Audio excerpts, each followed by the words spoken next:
किसी ने ये तो बड़े ही प्यार से कह दिया है कि बच्चा नवोदय में फॉर्म भर देना, मगर ये क्या सच में होता है? आप जैसे बहुत सारे बच्चे ऐसे होंगे जिनको कुछ भी नहीं आता है। तो आज की इस वीडियो में नवोदय विद्यालय जो आप सभी का एग्जाम 2027 के लिए होने वाला है, गणित बिल्कुल बेसिक से रहने वाला है।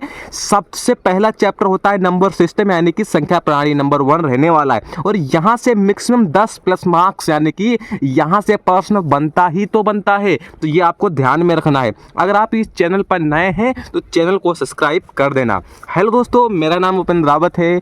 मैं जवाहर नवोदय विद्यालय का चयनित छात्र आपको इसी यूट्यूब चैनल पर आपको मैं बिल्कुल फ्री में मॉडल पेपर्स हो गए, नोट्स हो गए और इंपॉर्टेंट क्वेश्चन की प्रैक्टिस कराने वाला हूँ। तो इसलिए चैनल को सब्सक्राइब कर लेना। सबसे पहले प्रश्न क्या बोलता है? प्रश्न बोलता है 2 10,000 प्लस 9,000 प्लस 100 प्लस 2 2.5 प्लस 3 इकाई बराबर मान है।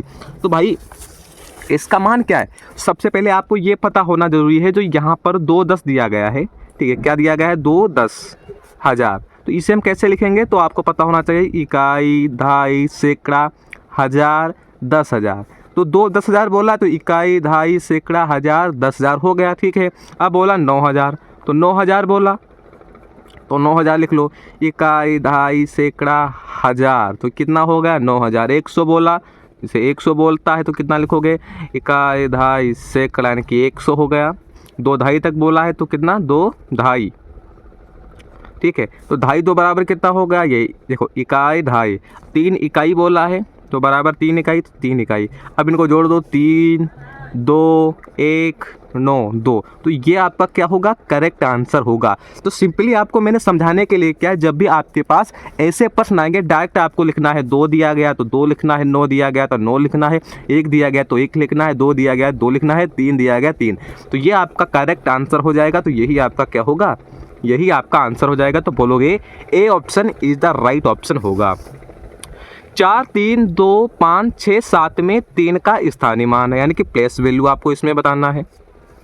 तो भाई स्थानीय मान आखिर होता क्या है? जैसे हम यहाँ पर 4 हो गया, 3 हो गया, 2 5 6 7 में किसका? 3 का बोला है ना, तो 3 लिख लोगे, 3। और उसके बाद अंक आपको देखना है, कितने अंक हैं? आप बोलोगे 1 अंक, 2 3 4 अंक, तो 4 0 इसके आगे आपको लगा देना है। तो ये आपका क्या हो जाएगा? ये आपका आंसर, यानी कि इस तरीके से आपको स्थानीय मान आपको निकालना है। तो इसमें कौन सा करेक्ट ऑप्शन होगा? आप बोलोगे 3 के आगे 4 0।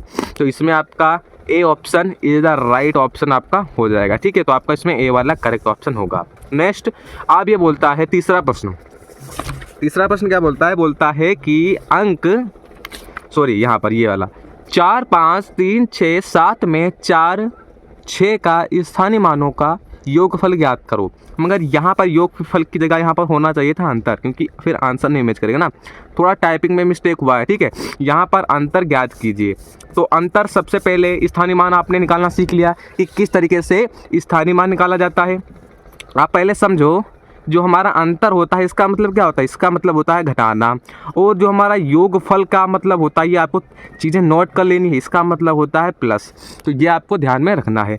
तो 4 हो गया, 5 3 6 7 में 4 का स्थानीय मान निकालोगे तो 4, इसके आगे कितने अंक? 1 2 3 4, तो 1 2 3 4 हो गया।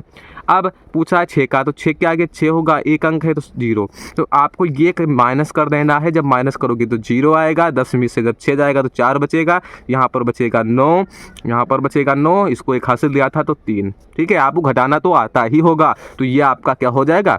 ये आपका करेक्ट आंसर हो जाएगा। आप बोलोगे B option is the right option हो जाता। अगर योगफल कहता, यानी कि हमें इनको जोड़ना रहता, जैसे यहाँ पर कितना दिया गया है? 4 के आगे 4 0 और 60। अगर योगफल कहता तो हम इससे जोड़ देते तो हमारा कितना आंसर आता? आप बोलोगे कि इतना आंसर हमारा आता, ठीक है। तो ये आपका करेक्ट ऑप्शन होता। मगर हमने यहाँ पर अंतर निकाला है तो अंतर ये आपका इतना आएगा। अगर हमने योग निकाला होता यानी कि योगफल, तो हमारा इतना आंसर आता, ठीक है। अब अंक 5 6 9 1 से बनने वाली सबसे बड़ी संख्या।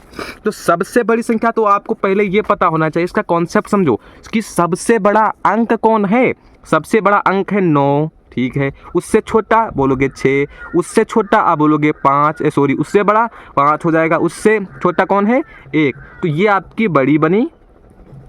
किन अंकों का प्रयोग कर 5 6 9 और 1 इनका हमने प्रयोग किया और ये वाली हमारी कौन सी, ये वाली संख्या हमारी बन गई। तो इसमें कौन सा करेक्ट ऑप्शन होगा, आप बोलोगे A option is the right option होगा। ये आपको ध्यान में रखना है, ठीक है। नेक्स्ट, 4 अलग अलग अंकों वाली सबसे छोटी संख्या लिखने पर प्राप्त होती है। तो सबसे छोटी आप ऑप्शन से भी देख सकते हैं कि 4 अलग अलग अंक होना चाहिए। तो देखो यहाँ पर ये तो एक जैसे हैं, तो डी ऑप्शन हमारा गलत हो जाएगा। बी ऑप्शन ये भी एक जैसे हैं, तो बी ऑप्शन हमारा गलत हो जाएगा। सी ऑप्शन ये थोड़ा हो सकता है, मगर ये बताओ ए ऑप्शन बड़ा है या बी ऑप्शन बड़ा है। तो ए ऑप्शन देखो 1324 है, यहाँ पर 1500 इतना दिया गया है, तो हमारा जो सबसे छोटा है वो 1324 और इसमें सब अलग अलग अंक हैं। तो ये आपको ध्यान में रखना है। तो आपका कौन सा, आप बोलोगे A option is the right option होगा।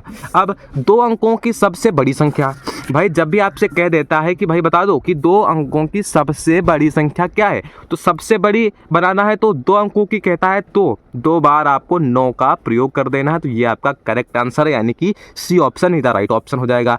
अगर यही कहेगा कि 2 अंकों की छोटी संख्या बना दो तो 1 और 0 का प्रयोग करेंगे, टोटल अंक कितने बने 1 2, तो ये 2 अंकों की सबसे छोटी संख्या है। तो आपको कमेंट बॉक्स में बताना है कि 6 अंकों की सबसे छोटी संख्या क्या है, जल्दी से आपको कमेंट बॉक्स में बताना है, ठीक है। नेक्स्ट प्रश्न, निम्नलिखित प्राकृतिक संख्या है क्या है, प्राकृतिक संख्या है। तो प्राकृतिक संख्या क्या होती हैं, जैसे प्राकृतिक संख्या जैसे हो गया 1 हो गया, 2 हो गया, 3 हो गया, 4 हो गया, लगातार चलते चलते ये क्या है, इनफाइनाइट यानी कि अनंत तक हमारी क्या है, ये सभी हमारी प्राकृतिक संख्याएं हैं। ये भी आपको ध्यान में रखना है। तो इसमें कौन सा करेक्ट ऑप्शन होगा, 2 भी हमारी प्राकृतिक संख्या है, 9 भी हमारी प्राकृतिक संख्या है, 6 भी हमारी प्राकृतिक संख्या है। तो ए सभी यानी कि D option is the right option होगा।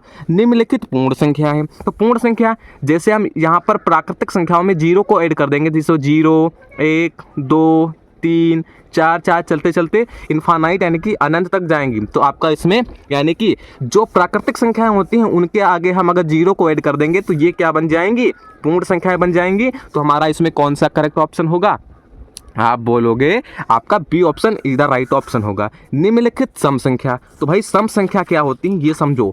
देखो जो सम संख्या का इकाई अंक होता है, सबसे पहले जो 2 से कटे, किससे कटे, जो संख्या 2 से कटे यानी कि 2 से भाग जाए या कट जाए, और जिसका इकाई अंक क्या हो, जिसका इकाई अंक क्या होना चाहिए, 0 हो, 2 हो, 4 हो, 6 हो, 8 हो, तो वही संख्याएं क्या कहलाएंगी, सम कहलाएंगी। तो भैया देख लो इसका इकाई अंक 1 है, ये नहीं होगा, इसका इकाई अंक 4 है, हाँ ये आपका हो सकता है। इकाई अंक जैसे यहाँ पर 3 9 9 4, जो लास्ट वाला ये वाला अंक होता है तो ये आपका होना चाहिए 0 2 4 6, तो वो संख्या कौन सी संख्या कहलाएगी, सम संख्या। तो आपका ये वाला करेक्ट ऑप्शन होगा, आप बोलोगे B option is the right option होगा।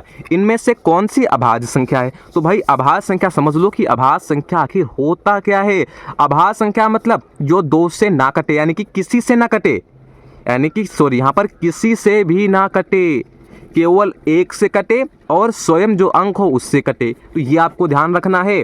तो जैसे यहाँ पर अभाज्य संख्या है, जैसे यहाँ पर अभाज्य संख्या है, जैसे आपका 2 हो गया, यह भी किसी से नहीं करता है, 3 हो गया, ये भी नहीं करता है, 5 हो गया, ये भी नहीं किसी के पहाड़े में आता है, और 7 हो गया, ये भी किसी के पहाड़े में नहीं, 11 हो गया। तो ये क्या है, सभी अभाज्य संख्याएं। तो 2 हमारी ये भी अभाज्य संख्या, 11 ये भी अभाज्य संख्या, 5 ये भी अभाज्य संख्या। तो हमारा डी ऑप्शन करेक्ट ऑप्शन होगा, यानी कि डी ऑप्शन इधर यानी कि सभी अभाज्य संख्याएं हैं। इसमें से जुड़वा अभाज्य संख्या थोड़ा ऑप्शन में कट है, ठीक है, इसमें ऑप्शन में गलत हुआ है। जुड़वा अभाज्य संख्या जिन अभाज्य संख्याओं के बीच में 2 का अंतर होता है, जैसे 3 और 5 में कितने का अंतर है, 2, 5 और 7 के बीच में कितने का अंतर है, बोलोगे 2, तो बोल सकते हो कि 3 और 5, 5 और 7 ऐसी संख्याएं यानी कि ऐसी अभाज्य संख्याएं जिनके अंतर कितने का होना चाहिए, 2, तो उससे हम क्या बोलते हैं, आप बोलोगे जुड़वा अभाज्य संख्याएं बोलते हैं। तो ये आपको ध्यान में रखना है। अब -5 5 इनमें से कौन सा बड़ा है, तो भाई समझो जो एक होगा, एक के पास माइनस वाला 5 है, एक पास प्लस वाला 5 है, तो इसमें से कौन बड़ा होगा, आप बोलोगे प्लस वाला बड़ा होगा। ये ध्यान में रखना है। अगर कोई व्यक्ति के पास 5 रुपया आपने दिया है और आपके पास 10 है, तो किसके पास बड़े हैं, आप बड़ा है। तो माइनस वाला हमेशा छोटा होगा और प्लस वाला हमेशा बड़ा होगा। इतनी सी आपको बात याद रखनी है। तो इसमें से A option is the right option हो जाएगा।